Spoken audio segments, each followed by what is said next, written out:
The coast belongs to the people. Anything below the mean high tide is public. So the popular way of thinking about that, if the sand is wet, it belongs to you and me, and nobody can block us from being there. You have homeowners who are illegally gating public easements to the sand, but access is affected in much more nuanced ways as well.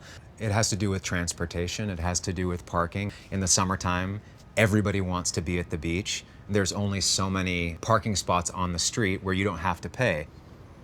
People who now have a place on the California coast, in communities and towns on the California coast, too often want to shut the door to other people.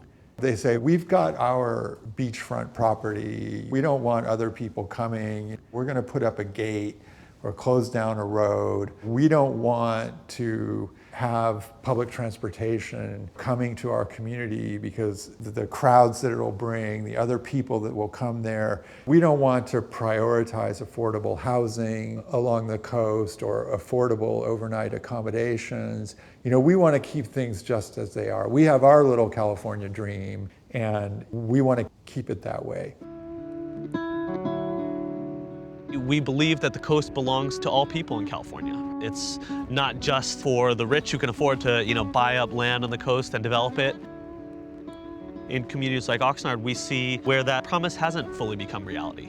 Communities are separated from the coast by heavy industry, whether that's power plants, oil refineries, commercial ports, shipyards, naval bases, even toxic waste sites. These things create physical and psychological barriers to people coming and enjoying their coast.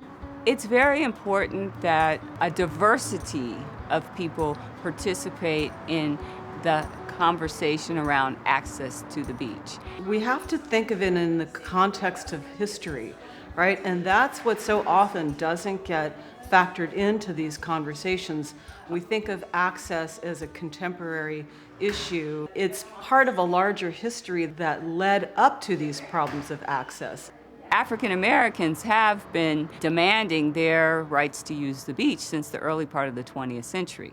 In some cases, they were inhibited from their full enjoyment of various parts of the coastline because white people were telling them, you can't be here, even though that was not the case. Places like public beaches were open for everybody.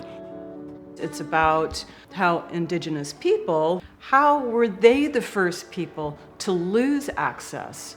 How are tribal nations, especially in the Bay Area and down to the Mexican border, those are the people who've been the first subjects of dispossession and the blocking of access to these very important sites that are historical territories for them, ancestral territories. For 12,500 years, we lived great. The last 150, we couldn't access our coast. And if we did access it, we had to ask somebody else for permission. And so returning here to this property, returning here to this land, it's very significant to us. It's kind of an emotional experience for most of our people.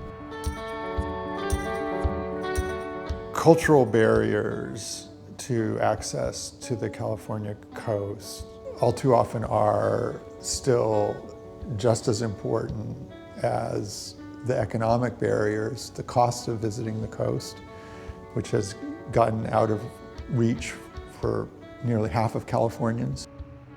Especially people who don't have enough access to parks in their neighborhood, who don't have enough free places to go, who don't have a big backyard or a big swimming pool or a membership at a gym.